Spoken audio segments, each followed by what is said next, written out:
This episode is brought to you by Indeed. Stop waiting around for the perfect candidate. Instead, use Indeed sponsored jobs to find the right people with the right skills fast. It's a simple way to make sure your listing is the first candidates see. According to Indeed data, sponsored jobs have 4 times more applicants than non-sponsored jobs. So go build your dream team today with Indeed. Get a $75 sponsored job credit at Indeed.com/podcast. Terms and conditions apply. Actually dropped out of college and ended up at a factory. And I worked at this factory putting a sticker on a car part for 12 hours a night. And I couldn't stand it. And then I ended up getting in touch with the sports editor over at the Daily Beacon, University of Tennessee newspaper, and I asked him about jobs. He told me about a job at a smaller newspaper in Tennessee. So I went and interviewed, got the job there, and I was actually there for a year. And, that's whenever everything changed for me. This is Small Press, Big Ideas, a podcast about the business of local news in the United States. I'm your host, Paul Gewertz. Small Press, Big Ideas is about the opportunities and challenges that local news publishers are facing for their businesses. I'll sit down and talk with journalists, entrepreneurs, nonprofit leaders, and more in the local news industry to find out what's working, what isn't, and how the local news ecosystem can innovate and flourish in the 21st century. All right, today on the podcast, I'm joined by Cliff Hightower, managing editor from the Johnson City Press, which is a daily newspaper serving Johnson City, Tennessee, and surrounding areas. And Cliff, you and I just met. Nice to meet you. Thanks for joining me. You too. Yeah. Nice to meet you as well, Paul. Yeah, I appreciate it. So I kind of always start the podcast. I just like to hear your story. I dug in a little on LinkedIn or whatever, but your kind of background, your career, and in local media. And I'd like to hear what brought you here. Yeah. Well, I'll try not to be too long-winded about this, but, it's kind of interesting for me. I started out actually writing fiction whenever I was 13 years old. And there's an interesting little story on that where, I was in 5th grade. No, 8th grade. I'm getting too old. Can't remember. But I was in 8th grade and, I had a reading teacher who asked us to do a, choose-your-own-adventure novel, so to speak, and it was supposed to be 5 pages. And I started writing, and I ended up writing 50 pages. Wow! And I turned it in, and then I got a 99 on it. And she said I had to take off 1 point because it went over the required amount that I told you. But keep writing; you're great at it. Oh, come on, teacher! Just let him write the whole thing. That's 1 point off. Jeez. Yeah. So I started writing whenever I was 13. I kept it up, and then I actually went into the Army after I graduated. And then I had this idea in my head at the time that hey, I'll write the Great American War novel. And then whenever I got into the Army, I realized one thing that kind of got me is in order to write the war novel, you have to go to war. I was going to say, I saw the years you were in the service, and I think we were thankfully not in a full-fledged war at that time. But that's sorry, I interrupted. So, I ended up actually getting injured, jumping out of a perfectly good airplane. So I got out of the Army and went to college. And at first I was a history major. And then after I was, asked what I was going to coach, I was like, well, I didn't plan on coaching anything. They were like, well, if you're going to be a history teacher, you'll probably need to coach something. And I went back to my high school and asked the history teachers. I was like, well, I really need to coach. And they're like, yeah, you probably will. So I was like, okay, I switched to English.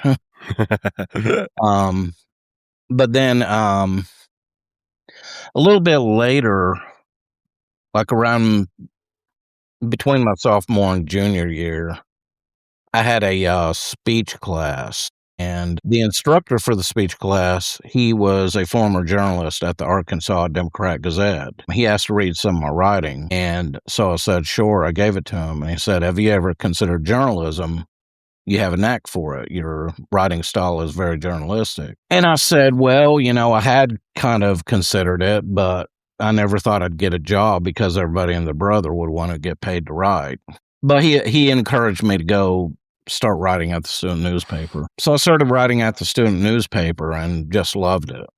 And then whenever I was 25, I had what I call my quarter life crisis. You know, being ex-military, being in school and everything, I felt like I was so more, much more mature than everybody. And it seemed like everything was just dragging. So I actually dropped out of college and ended up at a factory. And I worked at this factory putting a sticker on a car part for 12 hours a night. Jeez. And I couldn't stand it. And then I ended up getting in touch with someone, the sports editor over at the Daily Beacon, University of Tennessee newspaper, and I asked him about jobs. He told me about a job at a smaller newspaper in Tennessee that is between Chattanooga and Knoxville. So I went and interviewed, got the job there, and I was actually there for a year, serving as the cops reporter. And, that's whenever everything changed for me. So I went back to school after a year to the University of Tennessee. Last semester, I was editor of the student newspaper, and then I ended up getting a job temporarily at the Knoxville News Center. I worked there for 6 months, and then I ended up getting a job at the for a bureau for the Tampa Tribune. I went down there for a couple of years. Now the thing is what's interesting is that, I'm not trying to be vain about this, but in a sense, since I've been writing so long, it came so easily to me. And I kept wondering to myself, are they going to figure out, are they going to look at this and say, this is a scam? He's scamming us. Imposter syndrome, right? Yeah. But yeah, it's been great. I've been doing this for 25 years now, and it's been an awesome experience. It's been great. That's great. Lindy, your kind of role now at the Johnson City Press. Could you tell us a little bit about the Johnson City Press, kind of your day-to-day there? Like what's going on with you there?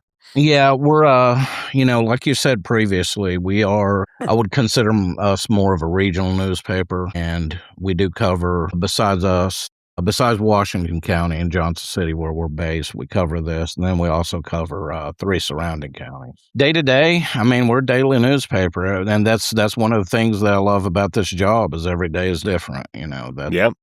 That's what I got in this for is every day is different. But, day to day, I usually come in, I start getting our opinion page together, get through with that, try to visit and talk to the reporters during the morning time to see what they're working on, give them some coaching and mentoring, especially with us. We have a younger staff.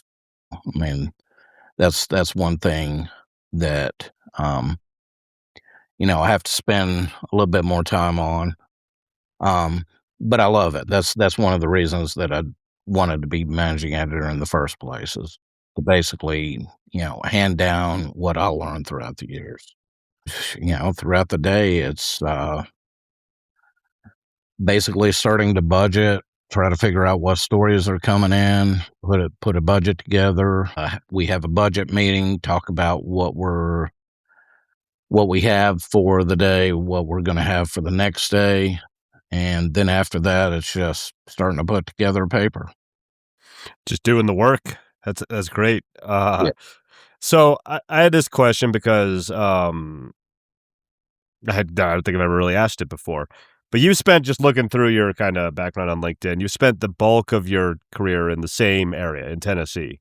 I don't really know anything about Tennessee. My closest connection to Tennessee is that I'm a Colorado native, and after many years, we got to see the great Peyton Manning play for the Broncos here, and I know he was a volunteer. That's about my closest connection to Tennessee that I've got. But I wanted to ask you, can you just talk about your area, the issues, challenges, et cetera, specific to like the region you're in, and maybe even talk about that, what's going on in Johnson City, the surrounding areas down there, part of the country.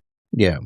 One thing I want to say, and this is kind of an interesting tidbit on my part. Now, the thing is, I never actually set out to be like Mr. East Tennessee journalist, but the whole idea is life happens, and I ended up, actually my dream job was to actually like end up going out and working for the Denver Post Right. or the Oregonian. I wanted to be in mountains, but I wanted to be in the West Coast mountains, over or in the western part. But, life just happened. We'd be neighbors, man. I'm right out here right now. Yeah. Yeah. Oh, and I went down to Denver back a few years ago. Just beautiful, beautiful. Yeah, it's nice. But as far as, one little tidbit about me. Now, the thing is, I'll never be able to prove this, I don't think. But the way Tennessee is set up is you have 3 grand divisions, they call them. You have East Tennessee, Middle Tennessee, and West Tennessee. And I am pretty sure that I'm the only reporter in state history to have covered every single county within East Tennessee. I would try to challenge anyone, anybody, because I've worked like from every newspaper from Virginia to the Georgia border, so it's been interesting. Now the thing is back to what you originally said. Some of the big issues that we're handling right now. This is a more immediate issue, and it's something that we've basically had to handle for the last year. Is a lot of people know about the Hurricane Helene that went through western North Carolina. Well, it hit us as well, and we had 14 people die in this region. Jeez. And it just devastated parts of our county, parts of a neighboring county. And there's still recovery going on from that. Actually, just the company as a whole, Six Rivers Media, which is our parent organization, we ended up doing like a 64-page broadsheet special section about the hurricane and about what is happening at this point, how recovery is taking place. And we're very proud of that. So that's a lot of the stuff that we're dealing with right now. And we'll, who knows how long we'll deal with that. It's gotten a lot better, but there's still a lot that needs to be done.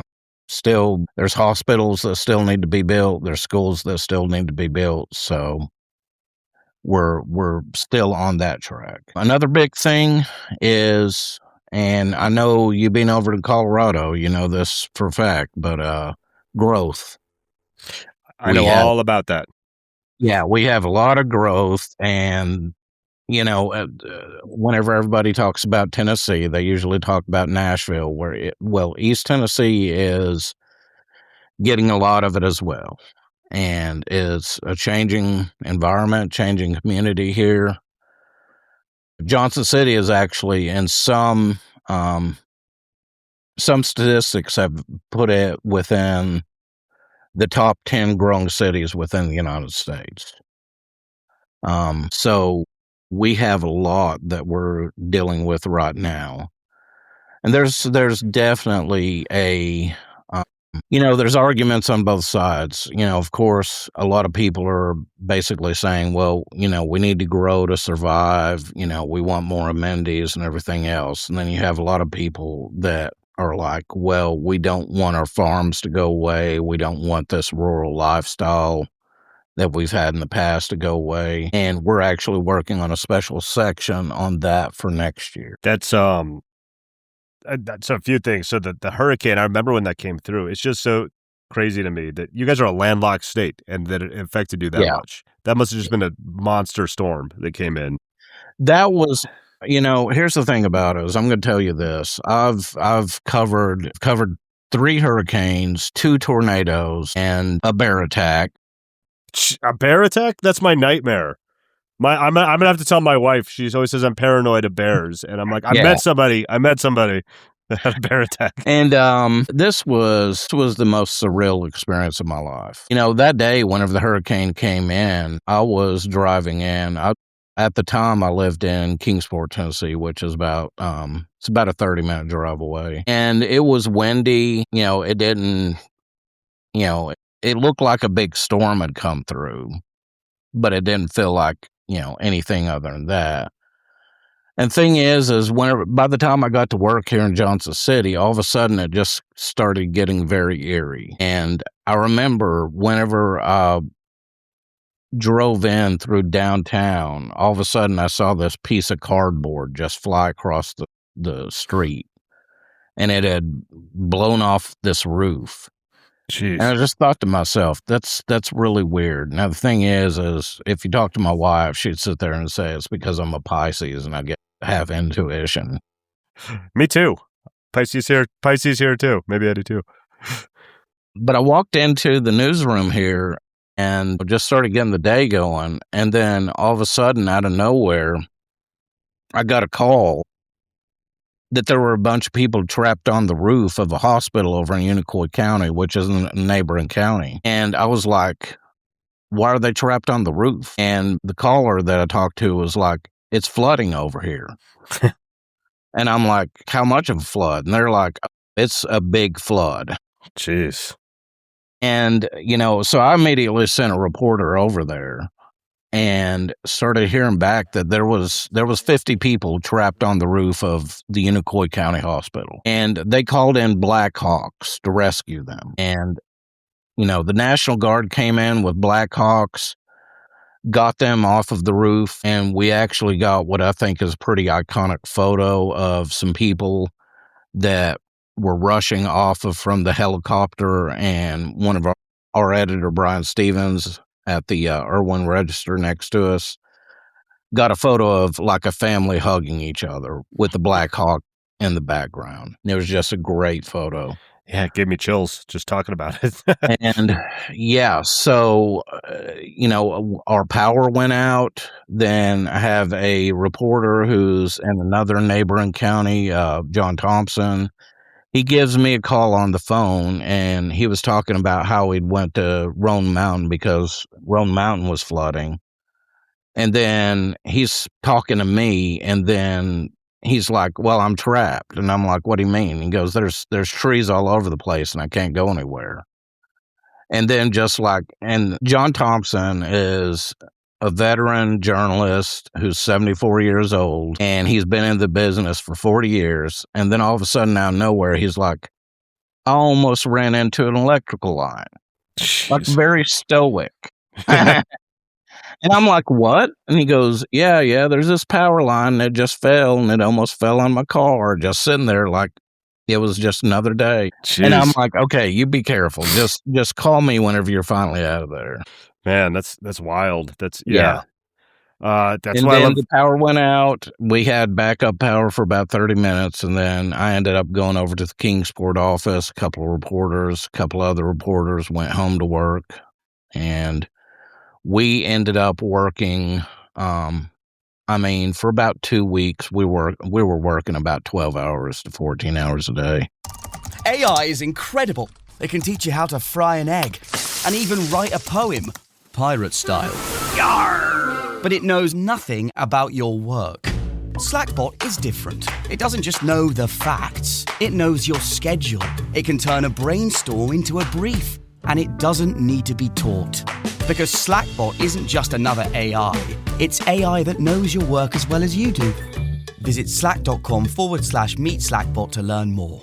Man, that's wild. That's why I love this podcast. I get these kind of stories from people that are actually there for it and everything. Yeah. Good stuff. I'll have to look up that picture you talked about too. It sounded really good. I also, just to echo what you were saying before about the growth piece in Tennessee, like, I feel like we're probably partially to blame for that. I know directly. So I was in Denver. I'm on the Western Slope now because Denver got too crowded. The same time we came out here, my wife's best friend from college, she moved from Denver because it was too crowded to Knoxville. So to be fair, anybody blaming Colorado, we were driven out by California and Texas over here. Don't drive around Denver with California or Texas plates on your car. You're going to get mean looks from people. Yeah. Anyway, I just wanted to say that part. Well, interestingly enough, I was born in Texas and grew up in Knoxville. There you go. So kind of my next piece, I kind of talked to everybody about this. A big theme on the show is sustainability in local media. Everybody knows the struggles that local news and local media has had over the last couple decades. So I'm curious, just from a business standpoint, it's not necessarily your job, you're on the reporting side, but like, what does the Johnson City Press rely on for like revenue streams, advertising, sponsorship? Like what's going on to keep the lights on? And are you and the team doing any experiments or ideas on how to stay sustainable into the future? Because, it's just a reality that something needs to fund all this stuff. So I like Yeah, different people's takes on it. Yeah. yeah. Our number one, revenue source is our subscriptions, especially to the print product. And I know that we have kind of shifted motions, so to speak, where, of course, newspapers used to be heavily advertising driven throughout the years. And we've kind of started thinking more of ourselves as a subscription service. The subscribers themselves, our customers, readers, that's definitely the big driver. Of course, we still have advertising, and that plays a major role. And then on top of it, you have a little bit of the digital media subscriptions coming. So I would say that's the majority of where we're getting our revenue right now. Also, I didn't have this in the notes, but just you kind of sparked my curiosity. So you talked about the print product, digital. What else? What else are you guys putting out? Do you do digital, print? Do you do like newsletters, podcasts, social media? Yeah, we do anything newsletters. Like that? Yeah.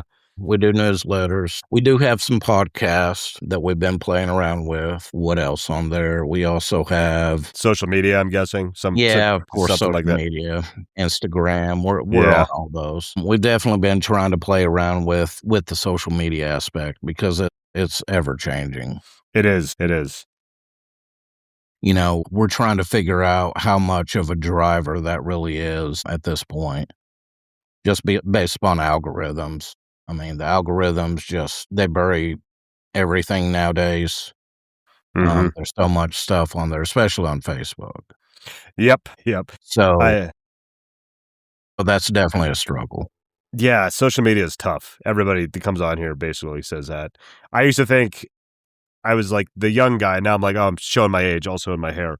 But I'm like out of touch with, I look at social media or whatever, but like it is so changing. It's funny. I'm the same age as Mark Zuckerberg. We're all within a couple months. We're like the same age. And so I used to think like, oh yeah, we're the social media generation. And I just cannot keep up now. All these young whippersnappers these days and everything. So if somebody hacks that, I'll be sure to let everyone know how to get social media to actually work. I can't either. This is an interesting conversation, but I spoke with an expert on social media over the weekend. That was my 18-year-old daughter who's in college.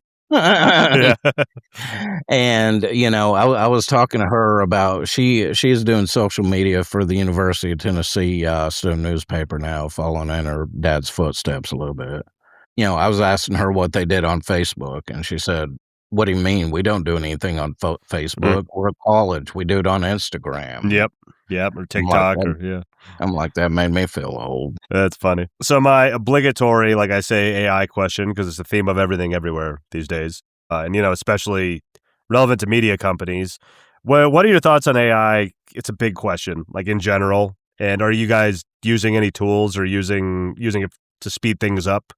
Most folks I talk to don't we're not using it to write anything. But besides that, like, what are your thoughts on it? And are you guys using anything? Yeah, the most controversial topic in our industry right now. No doubt about that. I just actually wrote a column about this back about a month ago. And, my column was basically, it was basically to the fact that the cat's out of the bag. You're not going to stop it. Mm-hmm. For me personally, I'm 50 years old. I remember, whenever I was a little kid, I remember still having 3 channels on the TV, and that was it.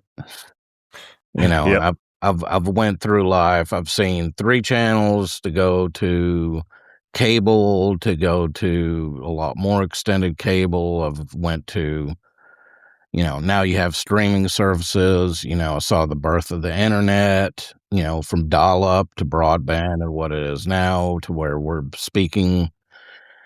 You can't stop change. Yep. So the thing is for me is, how do you embrace it, and how do you use it in a way that's morally sound and a way that, you're not committing theft, of course, because that's one of the biggest sticking points. Yeah, I use it not to write stories. And like you said, there's anybody who wrote a story using AI, and if I sat there and looked at it, they'd be fired on sight. Yep. But in other avenues, I mean, it's gotten to the point, especially in this industry, that, as it's downsizing, shrinking, you have to look at other ways to be able to do things. And I mean, for me specifically, like we don't really have copy editors anymore. We don't have designers who are sitting there putting in headlines. So for me personally, a lot of times whenever I'm reading over stories, do I consider myself a good headline writer? I actually do, but at the same time, it could take me 5-10 minutes just sitting there thinking of a headline, before it comes to me. I've been using it now to where I just put in the story and then, ask for a good newspaper headline that spits out several different options. Now, the thing is that doesn't mean that I'm just copying and pasting what it says. But I mean, I look at like each of these options, then a lot of times I've been able to just, put together a good headline based upon, the different choices, and it just kind of rings in my head. Oh, wait a minute. Yeah, you got that. And, I'm sure that there's others who've said this, but, it could help out as far as with SEO. It helps out with, it can help out with a lot of the marketing stuff that, as a journalist, I'm not good at that. That's not what I was trained on. So, we do use it in that sense, or at least I use it. What I will say is that it's been interesting. We've had conversations about this in the newsroom, and, it's an interesting take on this because, I do have a young staff, and I have some of my younger reporters who have embraced it and are using it in different ways and looking at it in different ways.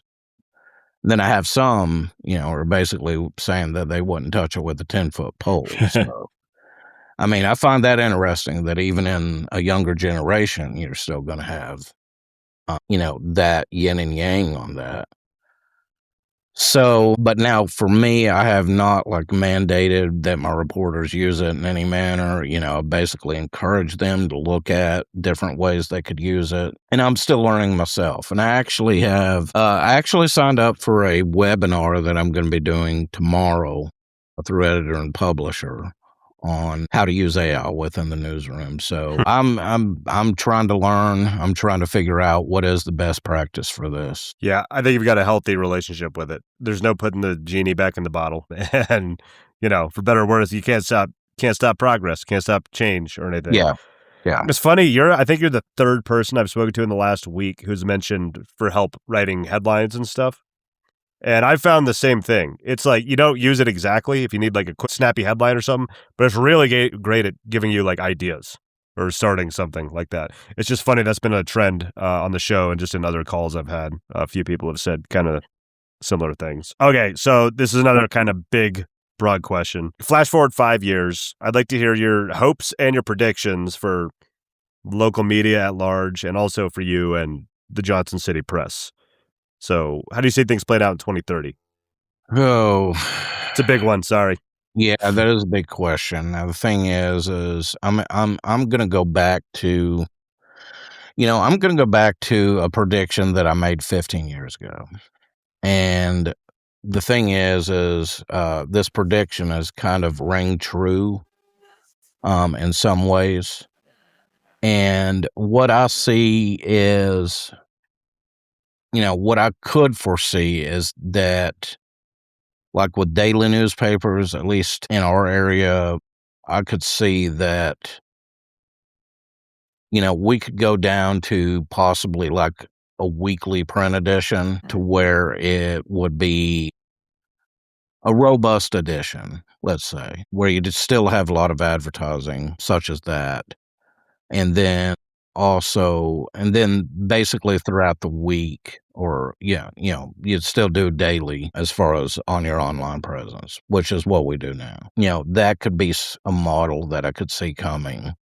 within possibly 5 years. I don't know. Unfortunately, like some of the rural areas outside, I mean, it's, your smaller newspapers. I mean, there's been so many that keep closing. I don't know how that trend is going to stop. But at the same time, you do have some nonprofits that are kind of stepping in to help with that. I know here recently, like close to us is Southwest Virginia, which is coal mining country, and there have been a lot of newspapers closed throughout that area, left and right. And it's basically created a news desert in the Appalachian Mountains. And there was a nonprofit that's been started called Cardinal News, and they've tried to fill that gap. So, I mean, maybe that's perhaps something else that could happen within that time frame. Perhaps you'd see more nonprofits popping up. One thing in particular is I don't see news going away. It could become a little bit more niche. And on that end, like say for example in Knoxville right now, I've got some friends of mine who used to work at the Knoxville News Sentinel, but they were laid off, and now they've started their own online newspaper. They've been very successful with it, and they've basically gone to a niche consumer, and they just cover government, and that's where they try to put all of their eggs at in that basket. And it's worked effectively for them.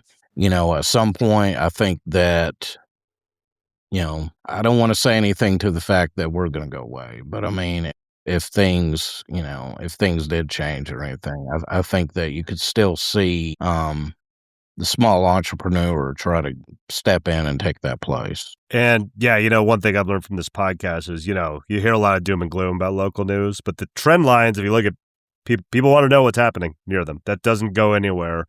And a lot of these kind of, like you talked about your friend that did kind of like a startup or the local entrepreneur, there's green shoots like that popping up all over the place. It's just, how do you every city's different, every region's different. It's just figuring that out at scale. It's kind of one of my goals with this podcast, to figure it out. Haven't cracked it yet. Yeah, and one thing for us is, I do want to say this is, I mean, we have had some pains here over the last few years with the fact that we've had to make some drastic changes, and there were changes that were needed, but there are changes that all newspapers are facing. Like, say, for example, we had to go the newspaper delivery, and, so we got rid of our carriers because, you just couldn't find anybody to carry the paper anymore. It was getting too difficult. And I mean, we did lose a lot of readers from that, but since then, what has happened is we've stabilized. We're not losing anymore, and we've actually had some gains. It's kind of fluctuating. So right now, I think, in a sense, what I would say is that we're probably in a learning phase. And that learning phase, what I mean by that is just looking at what does our market want? What do our readers want? How can we differentiate ourselves from the competition? And that's one thing that I keep looking at. I look at the matrix to see where we're at on that. What really attracts people, what doesn't. I know one thing that we've pride ourselves in is investigative journalism. We're blessed with the fact that Six Rivers Media, we are a family-owned company. We're not corporate. The owner, he grew up here in Northeast Tennessee. So most of us are from the area. So, and we've been given the reins to be able to go out and do the journalism that we need to do and want to do. And that's a luxury that a lot of newspapers don't have anymore. Yep. Especially if they've been gobbled up by private equity or hedge funds or what have you. Yeah. Or just bigger corporations even. Yeah, that's good. Yeah. Great stuff, Cliff. This was great. We're coming up on time here. I got to go to another meeting in a minute, but please tell me where people can find you online, whatever you want me to link to. I'll link to the paper also, the website and everything, and where else people can find you or connect with you online. Me personally or the paper? Both. Why not? Oh. Yeah. Okay, well, you can find us online at johnstoncitypress.com. And as far as connecting with me, you can always email me at c.hightower@6riversmedia.com. All right, cool. I'll link to that. I'll link to all the stuff. So if you're listening, you can just scroll down and click from there. Awesome. Cliff, great to meet you. This is really fun. Thanks for joining me. Hey, Hopefully, thank you. yeah, This was fun. everything went really smooth. You had nothing to be nervous about. Hey, I appreciate it. Okay, cool. I hope you have a good day. Okay. Bye. You too. Thank you for listening to Small Press Big Ideas. You can subscribe on Apple Podcasts, Spotify, or wherever you listen to podcasts. If you'd like to help the show, the best thing you can do is to tell a friend or colleague and just take a few minutes to leave a rating and a review on whatever platform you're listening to right now. It only takes a minute out of your day, but it really does help the podcast grow and reach more ears. Check back for new episodes every Monday.